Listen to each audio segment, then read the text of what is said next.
This video is brought to you with the support of TrueFire. Learn, practice, and play with TrueFire.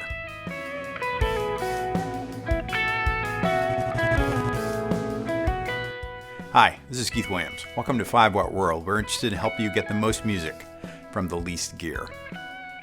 I recently realized that I've now been playing the guitar for 50 years. 50 years. It actually came to me in the middle of a live stream. I've been playing guitar since I was 14 years old. I'm going to be 64 years old. Oh my God. I didn't even see that coming. I'm going to be 64 years old on April 1st. I'm going to have to take a minute. That's 50 years of guitar playing. As I wrestled with the reality of this milestone, I inevitably asked myself, so what have you learned from this vast experience? And more importantly, what should I share that would save others some time and or money on their own guitar journeys? So here it is, 50 years of my personal guitar experience that made the most difference in 15 minutes. If you enjoy our videos, make sure to subscribe or grab a t-shirt, hoodie, or a Stomp preset pack to support what we do. And to become a bigger part of 5-Watt World, sign up for the Friends of 5-Watt on Patreon. There's a friend level to suit any budget. The links are in the description. Spend a little more money on your first guitar. When I was 10 years old, I put on a full court press for a guitar. So my parents rented me a red Stella steel string acoustic and bought a copy of the Mel Bay guitar book that my local guitar teacher said that I needed. The action was way high, and the steel strings cut into my young, tender fingers. It only took a few months of being forced to play Mary Had a Little Lamb when I wanted to play the tunes on the Bob Dylan records my dad had to get me to quit. My story is far from unique. But when I was 14, I began picking apples and delivering newspapers, and so I had a little money of my own. And I bought my own first guitar. It was an Epiphone 12-string, just like the ones the two best players in my church folk group had. I'll never forget it. It cost $225, and it helped me learn how to play. And playing with the people in that folk group, playing in front of people every week, was my first real experience playing music with others. These days, there are lots of playable guitars, and they're easy to find at most every price point. But when you decide that it's time to get your first guitar, I recommend that you wait and spend a little bit more money than you think you can. Get a guitar that's playable, and the right kind of guitar for the kind of music that you want to play. Which brings me to the next point. Choose the type of music that you love the most. You won't be able to play every kind of music, so it's good to settle into one genre so that you can really spend time learning, listening, and playing that one kind of music. Learn songs instead of just learning scales. This is the kind of thing I did at the beginning of my career. Everybody was just learning songs. It was the 70s. The singer-songwriter was king, and people like Dan Fogelberg and Paul Simon and all of those guys that's what you learned. That was all there was to it. It was when I tried to learn how to play jazz that I kind of got lost in learning scales and modes and those kinds of things. And theory is important, but it was a real revelation to somebody that I was dating at the time when I actually got tired of working on my scales for the evening and just went back to playing a couple of songs that I knew from when I was a kid. She literally looked up and said, hey, you can play guitar. I thought you could just do those note things, noodling around.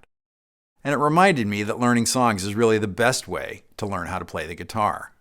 You get these sounds in your head, you learn what it is you want to be able to sound like, and then you go looking for the sounds in your own head, and the songs come from the songs you learned.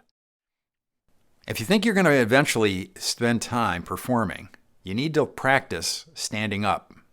I got to do this early because I played in a church folk group, and we all stood up for each tune. So I had to get a strap and rig it up on my acoustic guitar, and I had to stand there playing guitar while singing with others. Playing standing up is just something that people don't do enough of. They sit down and they play, and they're used to doing it that way at home. But you need to practice standing up. Everything is in a little different place, and you need to be comfortable doing that over time. Know the difference between practicing and noodling. I'll bet I've spent 20 years of the time I sat playing guitar noodling. And I'm going to come back to noodling, but it's important to know the difference between when you're working on things that you don't know, hence practicing the guitar, and actually just sitting there and making music out of your head because you enjoy it. Take time to improvise as part of your practice routine every day. Now, this is a little tricky because it can feel like noodling, but improvising over changes or playing along with a drum track is a really important skill settling into learning our time, working on skills for hearing things and having them come out of your hands quickly. Improvisation is probably the most important thing when it comes to really being a musician. It has to do with playing along with others. It has to do with making music in the moment. As I said, finding your own songs in the long run. Improvisation is where those things are going to come from. You're going to hear from a lot of people that you should practice your time with a metronome. And metronome practice worked great in a generation like mine. But the fact is now there's so many great drum programs out there that you can run right off your phone, that practicing with different drum tracks is way better than just working with a metronome. You can change the time signature, you can change the speed, you can change all of the things that it really comes down to, and you can really focus on learning to play at different tempos and playing the things you know or are just learning at different tempos and then slowly speed them up. Drum tracks just feel more like you're playing with another musician. One of my favorite drum programs is actually recordings of drum tracks of great drummers. Playing along with great drum tracks played by famous musicians is probably the best way of all, because if you can lock up with them, then you can lock up with anybody, or at least you'll know why you're not locking up with the guy that you're playing with in your local band who maybe doesn't have as good a time as the people on that app. I'd encourage you to track your practice time. Write down what it is you want to accomplish. Write down different times for each part of your practice, whether that's listening or practicing scales and modes or working on tunes. I actually used to use a meditation app for each piece of my practice, and then I could look at the end of the week and see how much time I'd spent on each of the activities that made up my guitar practice. Tracking your practice time is the best way to know that you're going to actually make some progress because it keeps you honest with yourself. There's so many different ways to learn the guitar these days. But I always tell people, if they can, to take lessons live, if at all possible. Ask around. Try to find out who teaches in town in the kind of music that you want to play. There's teachers that teach all different kinds of music, but it's great when you can find somebody who really specializes in the kind of music you're most interested in. I recently saw a great interview with David Grissom where he was talking about the progress he'd made going from playing bluegrass and folk music over to playing rock music and then playing jazz later on. And all of those were different teachers in his hometown of Louisville. I thought that was great because it really pointed out that you need to find the right teacher for the kind of music that you want to play. It's just there's no substitute for someone being able to see your posture, your hand position, the way you're holding your pick, all the little subtleties that go into it. I'd say the second best way to do lessons these days is live over something like Skype or Zoom. If live lessons aren't available, then try doing video lessons that way. But it's really important to be able to have someone watching you play and give you immediate feedback.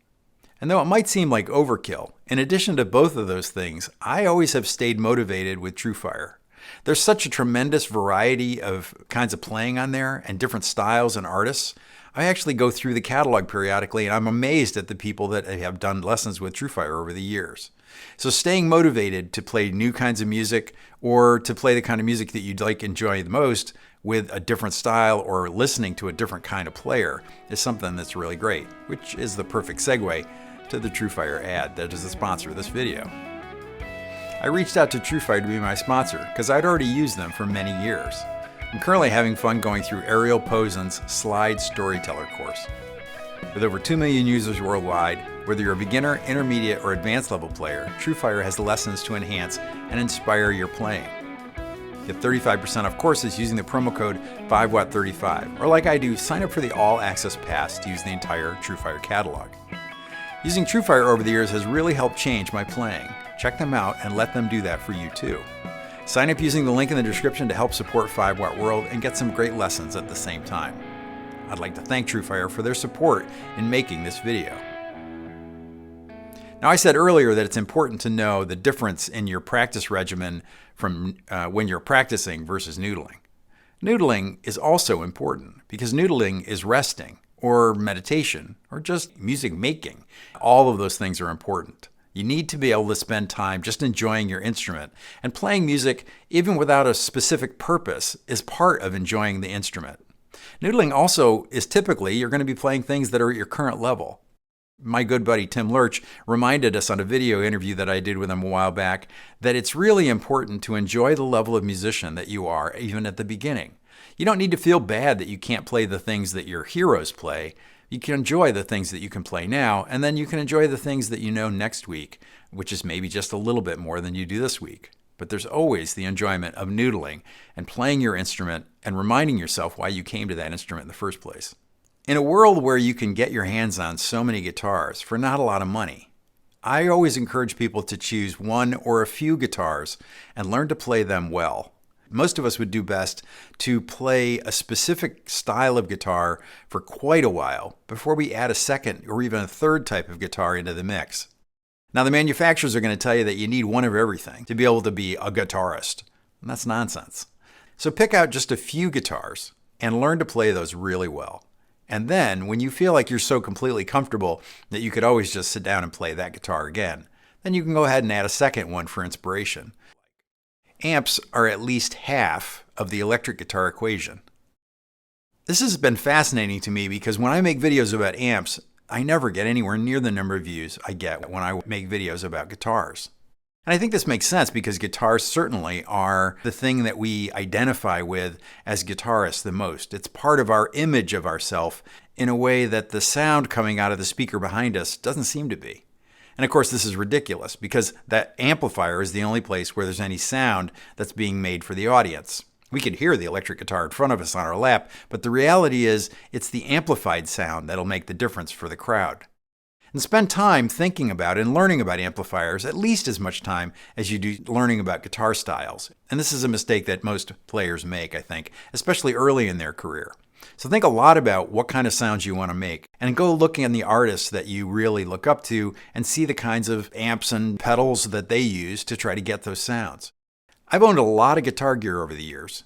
After going through some pretty scary medical stuff in my life, I realized I didn't need most everything that I had, guitar-wise that is. Actually, everything, but that's another story. So I would encourage you to only own gear that inspires you to want to play more, because everything else just gets in the way. There are some guitars out there that are what they call one and done.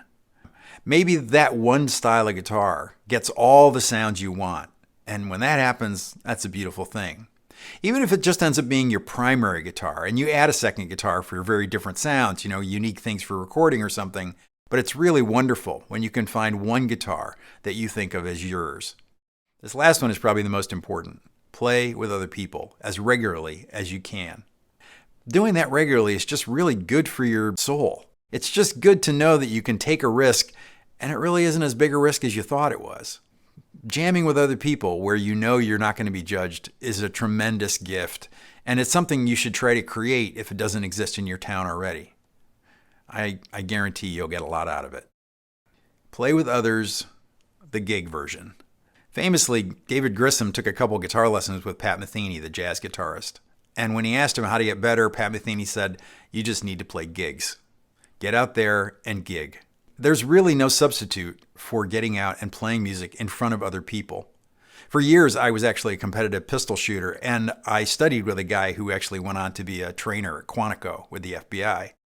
And he used to always just simply say, "You will do under pressure what you practice in competition." And really, gigs are the same thing. You really are going to be able to play things in your room that you probably won't be able to pull off at the gig. You're going to have nerves. You're going to have excitement. You're going to have all these things. But when you can start pulling those things off at a gig, then you know you really can play them on a guitar. And I don't mean to make this sound scary. You need to play music at the correct level. So play with other people where you're enjoying yourself on that gig. And then do different types of gigs. See where it fits. See how it fits for you. But get out there and play with other people. Get out there and play some gigs. And this is advice I need to start taking on my own here again. And that's it. Those are the high points of what made a difference for me playing guitar these past 50 years. If you like this video, you'd probably enjoy my video on the types of guitar collectors to never become. First, I need to thank John Cordy and Jeff McElwain for letting me borrow their music to break up the narration. And I want to thank everybody that stopped by the online store to pick up a t-shirt, hoodie, hat, or a Stomp preset pack. In particular, I need to thank the Friends of 5 Watt on Patreon. It's the guitar community I've always wanted. You're all 5 Watt world. I just make the videos. If you enjoyed this video, and if you'd like this style of video, then subscribe to have a better chance of seeing videos in the future. Thanks for hanging with me until the end. Until next time, I'm Keith Williams.